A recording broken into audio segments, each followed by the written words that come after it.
Welcome to an episode of r/malicious compliance, where we share stories of people conforming to the letter, but not the spirit of a request. Sit back and enjoy these stories, and at the end of this video, make sure to like and comment, and definitely subscribe if you have not already done so. Enjoy.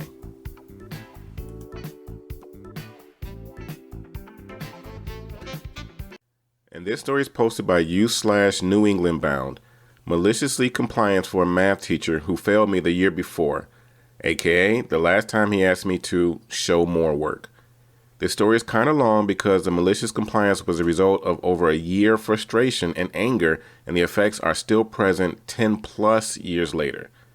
I was your typical obnoxious teen my freshman year of high school. I was smart but had an unstable home life that contributed to my poor decision making. Despite my lacking of learning and hard work, I had always, barely, passed my classes. My first year in high school, I had math for my first period. I enjoyed math, but frustrated my teacher by rarely doing my work and even less frequently showing my work. As the year progressed, I fell behind like I did in every class. The second half of the year started, and I fell further behind in class and more annoyed with my math teacher. I would typically submit about 10% of each assignment and expect about 10% credit, but because I did not show enough work, he would dock me down to 5%. Despite always being polite, I may have been a sucky student, but I couldn't stand disruptive or impolite students. My feelings toward him were obvious, and when I tried to talk to him about my assignments, it was clear that he was also annoyed with me. About 3 months before the end of the year, my sister developed senioritis, which affected me because she was my ride to school. For those who don't know, senioritis is when senior students know they are done with high school. Either they know they are going to pass their classes or they've been accepted to college, etc., so they stop caring.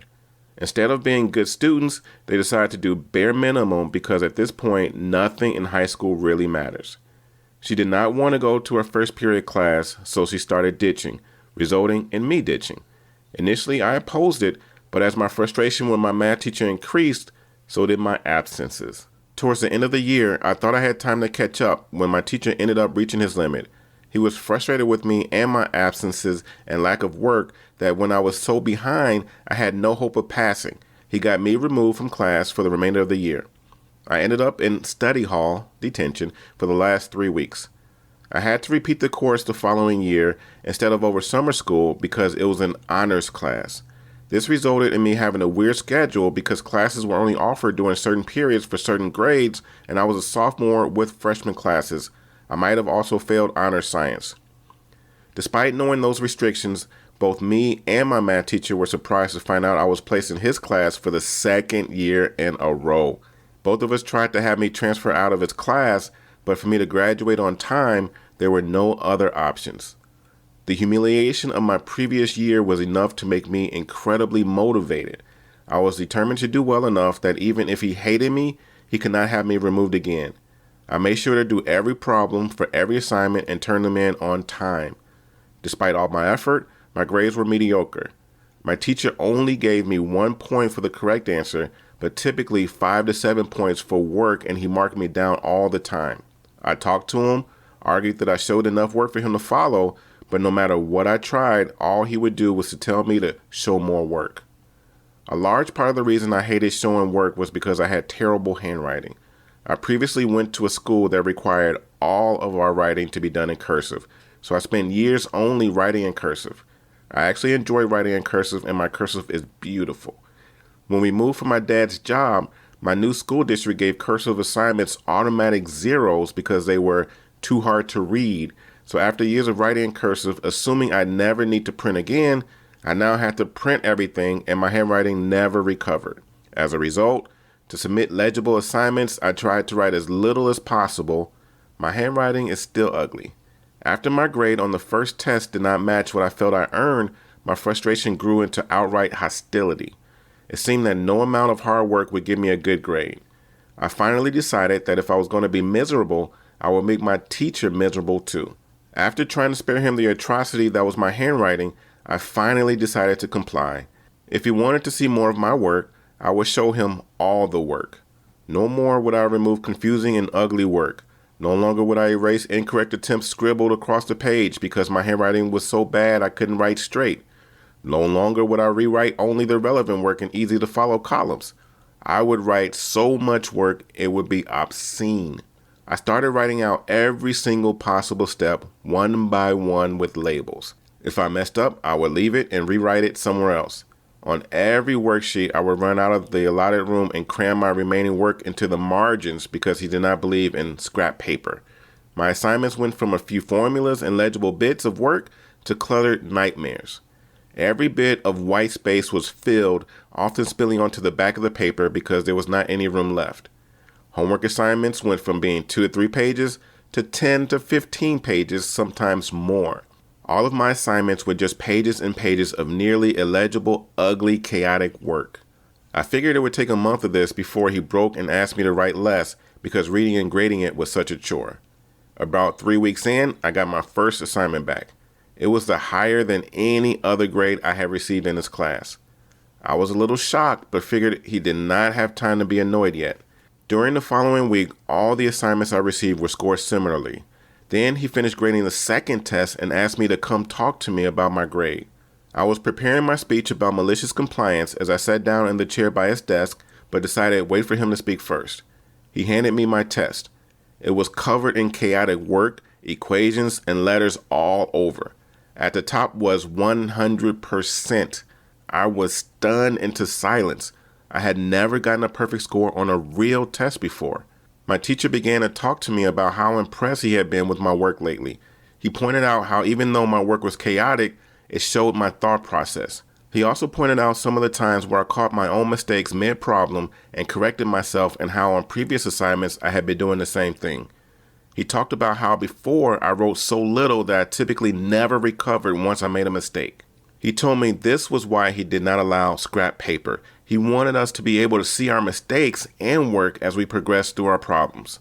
I sat in the chair in shock. I had sat in that chair many times previously, typically to try and debate with him over my scores. I also sat in that chair when he told me half a year prior that I had no hope for passing his class. I sat in that chair of someone I had despised for over a year as he complimented me and told me that he always knew I was capable and he struggled to watch me fail. He talked about how happy he was to see my progress and basically that he knew I would do well once I stopped making stupid mistakes. I wrote down all the steps to annoy my teacher and prove him wrong and learned instead that I was being a bad student. I learned it is easy to make a simple mistake that can lead to the wrong answer, but when you see your work, it helps you think clearly and catch simple mistakes. By the end of the year, I had one of the highest grades in the class. Home life was still crap, and when we did group work, many people wanted to work with me. The math teacher and I became friends. I learned he lived in my neighborhood and would visit him sometimes when I came back to town years later, and he ended up as my favorite teacher of all time. I'm in my last semester of college, took 10 years because life is crazy, and after this semester, I will graduate as an engineer. I have used this lesson every day for every assignment and would never have made it if I had not tried to punish my teacher with malicious compliance. And this story is posted by u/Little Poco. You won't pay out my PTO? We'll see about that. Alright, this is pretty tame as far as malicious compliance goes, but hopefully you guys take away a nugget of wisdom or at the very least, an entertaining short story. Not too long ago, I decided I was done working at my job. The projects all started blending together. There wasn't much innovation or inspiration. People fought so hard to keep the status quo instead of progressing. I'm sure you guys know the like. Also, my wedding was coming up, and as we were doing the whole thing ourselves from soup to nuts, my mind was busy elsewhere at the point. Typically, with U.S. jobs, you're not required to, but recommended to put in your 2 weeks notice as resignation. And if you have any PTO, paid time off, saved up, usually they'll pay this out. As societal expectations go, I let my director know I'm submitting my resignation, and this was 2 weeks prior to my last day. She had no problem with it and made the request to Human Resources. The next day, I get a notice stating that my request to get my PTO paid out has been denied. WTF? Mind you, it's not like I had a month worth of PTO or anything crazy like that. It was literally 3 days that I just wanted them to pay out. Instead, they tell me I needed to submit my resignation 3 weeks in advance for me to receive my PTO, not 2. So I dig out this archaic binder I received on my first day of work and find the section regarding PTO payout. Lo and behold, it states 3 weeks. Seriously? My director goes out of her way to let HR know that it's approved, that she's okay with them paying out the 3 measly days. Denied. So F it. Instead, I submit a new resignation letter dated the same date as the original and instead change my last day to the end of the week. I also submit a PTO request to take off the last 3 days of the week. Approved. To make things more official, I even put an out-of-office message for the last 3 days I'm not in office, essentially putting all projects on hold because, well, I'm out of office enjoying my paid time off. It was the most useless, asinine hoop jumping I had to do just to get 3 days paid out, which was rightfully owed as it has been earned. So, the lesson in all of this? Know your company's policy real well if you're even thinking about quitting. And this next story is posted by /yarn and metal. New coworker doesn't want help. Okay. I worked in a pharmacy dedicated to sending medications to nursing homes. Since this is often difficult to do just by hand, there were machines that could help out. I often helped use the machines to package the meds. A new coworker joined my team. She was pleasant enough, but for some reason I could not tell you, even to this day, I hated her on site. Apparently the feeling was mutual, but we were able to work together cordially enough. Since the machines, while super useful, were also prone to breaking down, a lot of manual intervention was required to ensure smooth operation.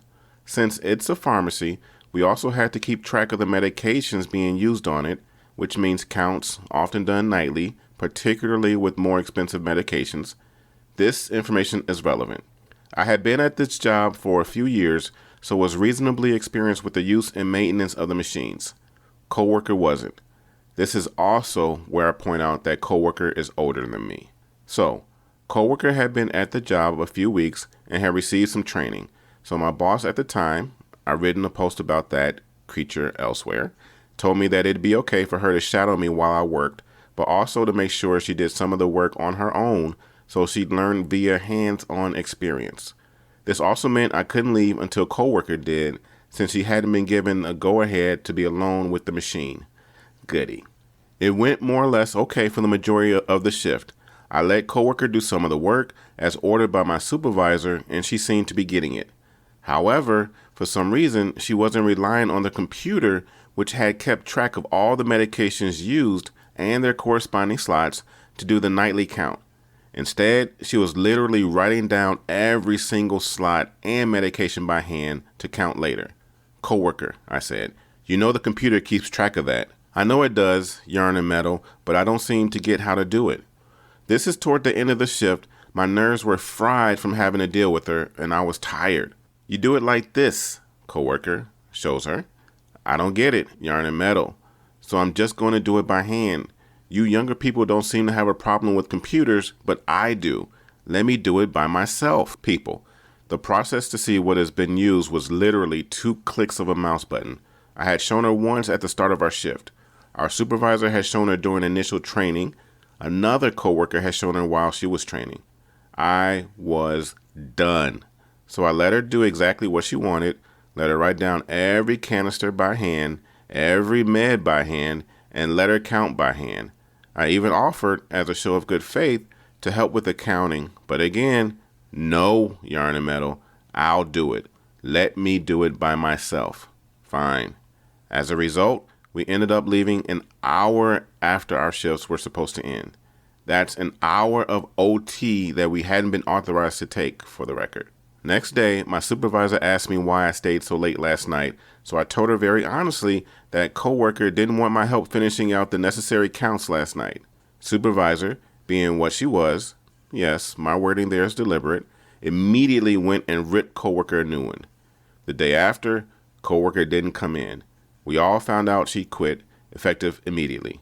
Good riddance, I guess. Bonus aftermath. I also found out the day after I had to stay so late that the counts coworker did, they were wrong. All of them.